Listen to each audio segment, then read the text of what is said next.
గత 3 రోజులుగా కడపలో తెలుగుదేశం పార్టీ మహానాడు కార్యక్రమంలో వక్తల ప్రసంగాలన్నీ విన్నాము. చివరికి చంద్రబాబు గారి ప్రసంగం చూస్తే అధికారంలోంచి దిగిపోతున్నామనే బాధ ఆయన ప్రసంగంలో కనపడతా ఉంది. అందుకే ఆయన వైకుంఠపాలి ఆడకండి అన్నాడు. వైకుంఠపాలి వద్దు, మమ్మల్ని కొనసాగించండి అన్నాడు. అంటే మమ్మల్ని మింగద్దండి అని ప్రజలను విజ్ఞప్తి చేస్తా ఉన్నాడు. నువ్వేమో సూపర్ 6 అని చెప్తివి, ఎక్కలేని అబద్ధాలన్నీ కూడా హామీల రూపంలో వండి వార్చి ప్రజలను నమ్మించి మోసం చేసి ఓట్లు వేయించుకొని గద్దెనెక్కితివి. మరి నువ్వు వచ్చినాక చేసింది ఏమయ్యా అంటే, ఈ సంవత్సర కాలంలో చంద్రబాబు నాయుడు గారు ఈ రాష్ట్రాన్ని ఏ గతి పట్టించారంటే,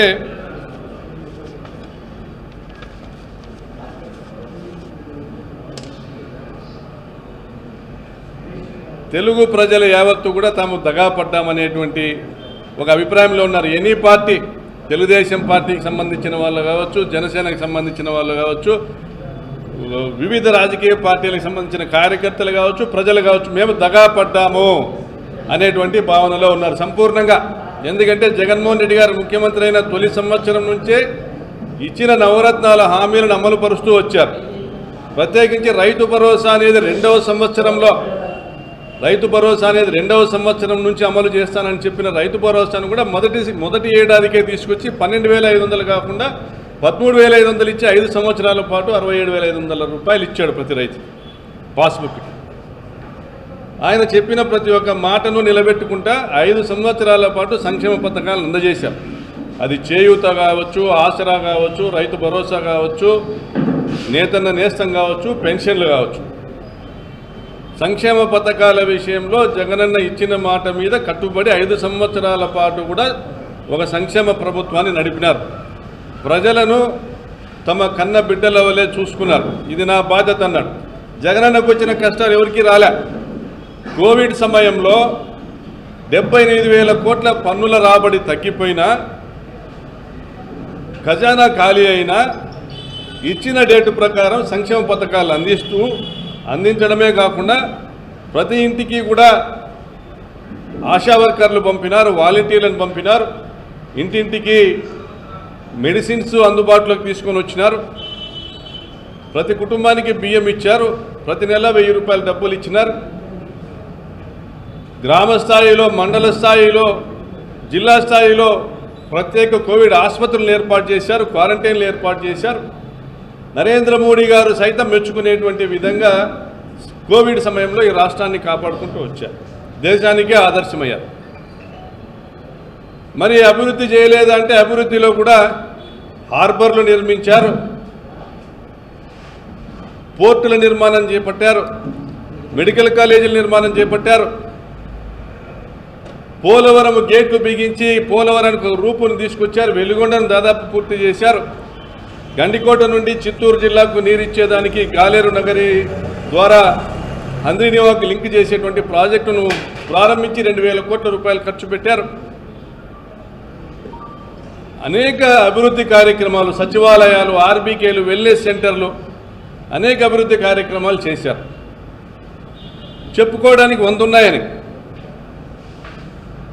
జగన్ గారు చెప్పుకోవడానికి 100 ఉన్నాయి. మరి ఈ 1 సంవత్సర కాలంలో ఏం చేశారు మీరు చంద్రబాబు నాయుడు గారు? చెప్పుకోవడానికి ఏమున్నాయి? చెవులో పూలు పెట్టడం తప్ప నిన్న మీరు ఏం చేశారు? మీరు లోకేష్ బాబు గారు నిన్న తగ్గేదేలే అంటే అన్నాడు. తగ్గేదేలే అంటే మా గొంతు మేము కోసుకోవడంలో మేము తగ్గేదే లేదన్నట్టు కనపడతా ఉంది. సంవత్సరంలోనే తెలుగుదేశం పార్టీ పరిస్థితి ఆగమ్యగోచరంగా ఉంది. అక్కడికి వచ్చినటువంటి కార్యకర్తలే 170% మంది వాళ్ళ ఎమ్మెల్యేల మీద విరుచుకుపడుతున్నారు. ఒక సర్వేలో తేలింది. 170% మంది మహానాడుకు వచ్చినటువంటి టీడీపీ కార్యకర్తలు వారి ఎమ్మెల్యేల మీద విరుచుకుపడతా ఉన్నారు. మరి ఈయన సూపర్ 6 అమలు చేయలే, అప్పుడే 6 శాసనాలు అంటున్నారు. ఇప్పుడు రాష్ట్రానికి రాసిన మరణ శాసనం చూస్తున్నాం. సూపర్ 6 అమలు చేయలేదు, కానీ నేను అన్ని అమలు చేశానని చెప్తాడు చంద్రబాబు నాయుడు. మరి ఆయనకు ఆల్జిమర్ స్పీక్స్కి వెళ్ళిందా, మరి ఆయన పరిస్థితి ఏంటో లోకేష్ బాబు మరి కుర్చీని లాక్కునేటువంటి టైం వచ్చిందా? ఇప్పటికీ పెన్షన్ మినహా వేరే ఏదైనా చేసింది ఉందా? కరెంటు బిల్లులు నేను పెంచనన్నాడు చంద్రబాబు. పెంచి మొదటి 6 నెలల్లో 18,000 కోట్ల రూపాయలు ముక్కుబిండి వసూలు చేసింది కనపడలేదా? చంద్రబాబు మర్చిపోయినారా లేక బొంకుతా ఉన్నారా?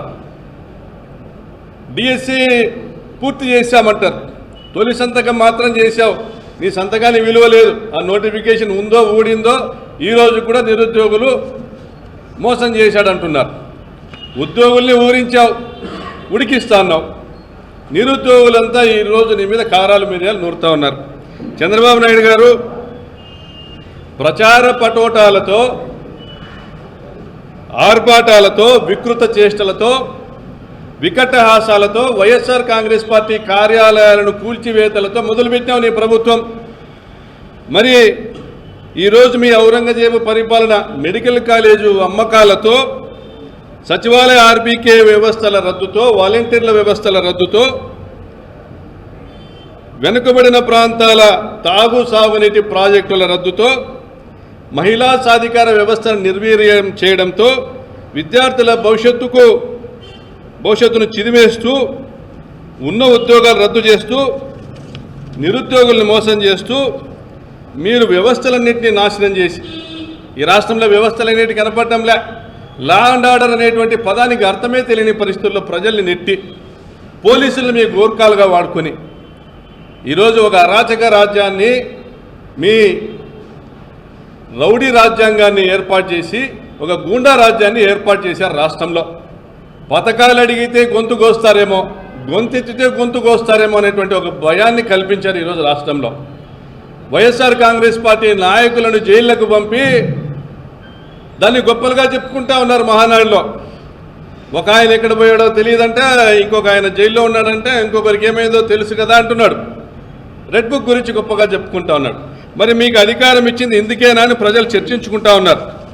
మరోవైపు సంక్షేమ పథకాల విషయంలో మీరు మోసం చేసిన ప్రతి ఒక్క విషయం కూడా ఈరోజు ప్రజలు చర్చించుకుంటా ఉన్నారు. మరి చెవులో పూలు పెట్టే కార్యక్రమం, కరెంటు బిల్లులు పెంచనన్నావు, పెంచేశావు. 2005లో మొదలైన హంద్రీనీవా, కాలేరు నగరి మరియు హెచ్ఎల్సి మోడర్నైజేషన్ పూర్తి చేయలేదు. రాయలసీమ కోసం పోలవరం అని చెప్పావు, పోలవరమే పూర్తి చేయలే. అప్పుడే ఏ ప్రాజెక్టు కూడా పూర్తి చేయలే. 2005లో మొదలైన ప్రాజెక్టులు అప్పుడే పోలవరం నుంచి బనకచెర్లకు 80,000 కోట్లతో పనులు అనౌన్స్ చేస్తా ఉన్నావు. రోజుకు ఒక ప్రకటన ఇస్తావు. మొన్నటి వరకు నాదే ఇన్ఫర్మేషన్ టెక్నాలజీ మీద నాకే ఉన్నాయి పేటెంట్ రైట్స్ అన్నావు. ఈరోజు ఆర్టిఫిషియల్ ఇంటెలిజెన్స్ అంటా ఉన్నావు. అయ్యా చంద్రబాబు నాయుడు గారు, 95లో మెయిన్ ఫ్రేమ్స్ భూమి వచ్చింది ఈ దేశంలో. ప్రపంచవ్యాప్తంగా మెయిన్ ఫ్రేమ్స్ మీద ఐటీ ఉద్యోగులు కావాల్సి వచ్చిన పరిస్థితి వచ్చినప్పుడు లక్షలాది మంది ఈ దేశం నుంచి వివిధ అమెరికా లాంటి దేశాలకు వెళ్ళారు. అదొక భూమి వచ్చినటువంటి టైం, ఐటీ భూమి అది. 92లో నేదురుమల్లి జనార్దన్ రెడ్డి గారు ముఖ్యమంత్రిగా ఉన్నప్పుడు రాజీవ్ గాంధీ గారు భూమి పూజ చేసినటువంటి హైటెక్ సిటీని నువ్వు వచ్చినాక పూర్తి చేసి నేను హైటెక్ సిటీ నేనే కట్టానంటావు. రాజశేఖర రెడ్డి గారు తెచ్చిన ప్రాజెక్టులు కావచ్చు, పివి నరసింహరావు ఎక్స్ప్రెస్ హైవే కావచ్చు, రాజీవ్ గాంధీ ఇంటర్నేషనల్ ఎయిర్పోర్ట్ కావచ్చు, అన్నీ కూడా ఆయన పూర్తి చేసినవన్నీ కూడా నేనే తెచ్చానని చెప్తావు. మరి ఈ రాష్ట్రానికి నేనే బ్రాండ్ అంబాసిడర్ అంటావు. కరువుకు నువ్వే బ్రాండ్ అంబాసిడర్, అబద్ధాలకు నువ్వే బ్రాండ్ అంబాసిడర్, ఈ రాష్ట్రాన్ని దగా చేయడానికి వెన్నుపోటుకు నువ్వే బ్రాండ్ అంబాసిడర్. మరి అటువంటి చంద్రబాబు నాయుడు గారు ఇంకా చెవులో పూలు పెట్టేటువంటి అనేక మాటలు మాట్లాడుతూ ఉన్నారు. ఆయనకు తోడు ఇప్పుడు ఆయన కుమారుడు వచ్చాడు. కాబట్టి ప్రజలారా మేము గమనించి చెప్తా ఉన్నది ఒకటే, వైకుంఠపాలి తప్పదు. చంద్రబాబు నాయుడు గారి ఆలోచన 3 లక్షల కోట్ల రూపాయలు నేరుగా పేదలకు ఇచ్చిన జగన్మోహన్ రెడ్డినే ఓడించిన జనానికి మనం పథకాలు ఎందుకు ఇవ్వాలనే ఆలోచనలో ఆయన ఉన్నాడు.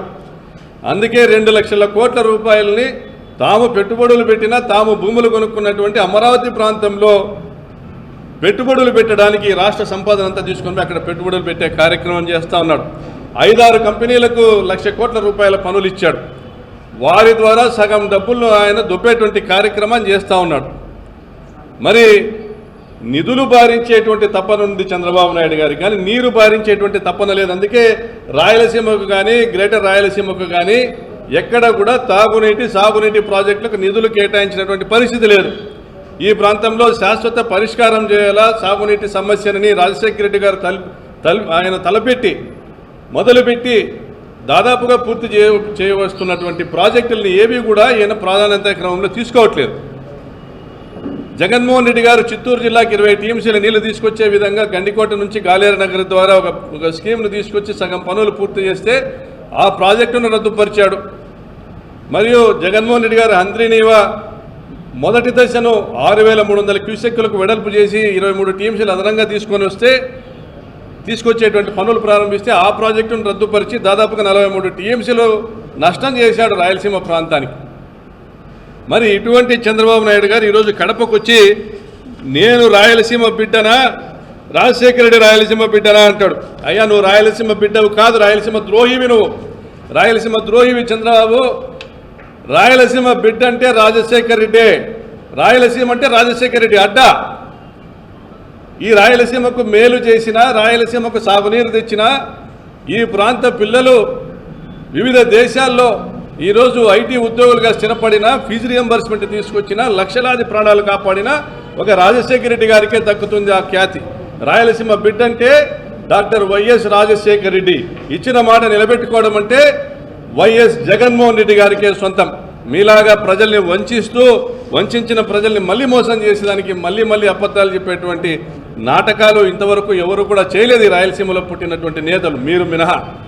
ఇప్పటికైనా మీరు మీ సొంత డబ్బాలు కొట్టుకొని మానేసి, మీకు ప్రజలు ఇచ్చింది 5 ఏళ్లకే, సంవత్సరం గడిచిపోయింది, ఇప్పటికే మీరు మోసం చేశారనే అభిప్రాయంలో ఉన్నారు. పథకాల విషయంలో రాయలసీమ తిరగబడబోతా ఉంది. రాయలసీమ ప్రజలందరూ జగన్మోహన్ రెడ్డి గారి వెంట కవాతు దొక్కేటువంటి పరిస్థితి రాబోతా ఉంది. రాయలసీమ ప్రాజెక్టులను మీరు తుంగలో దొక్కేటువంటి కార్యక్రమం చేయబోతా ఉన్నారు. ఖబర్దార్ చంద్రబాబు నాయుడు గారు, రాయలసీమకు అన్యాయం చేస్తే మీ గద్దె దిగడం ఖాయమని కూడా హెచ్చరిస్తా ఉన్నాం ఈ సందర్భంగా.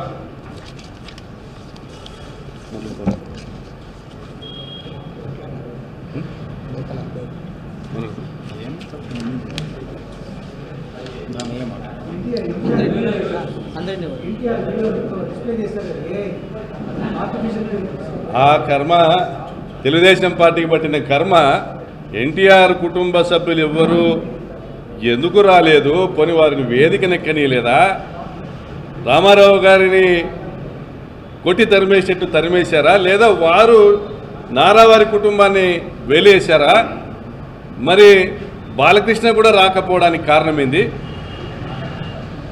ఈరోజు తెలుగుదేశం పార్టీకి పట్టిన కర్మ ఏంటంటే లాస్ట్కు ఏఐలో ఆర్టిఫిషియల్ ఇంటెలిజెన్స్ ఉపయోగించి తిమ్మిని పంపిణీ చేయొచ్చు, ఏమైనా చెప్పించవచ్చు. అటువంటి ఆర్టిఫిషియల్ ఇంటెలిజెన్స్ ఉపయోగించి నా అల్లుడు నా మనవడు అని చెప్పించుకునేటువంటి కర్మకు దిగజారినారయ్యా మీరు. నారావారి పాలన సారా కంపు కొడతా ఉంది. ఈ రాక్షస పాలనను పైనున్న రామారావు గారు కూడా చూస్తూ ఉంటారు. తప్పనిసరిగా మీకు మొటికాయలు వేసే సమయం వచ్చినప్పుడు ఆయన కూడా మీకు ఇవ్వవలసినటువంటి దండనిస్తాడని తెలియజేస్తాం.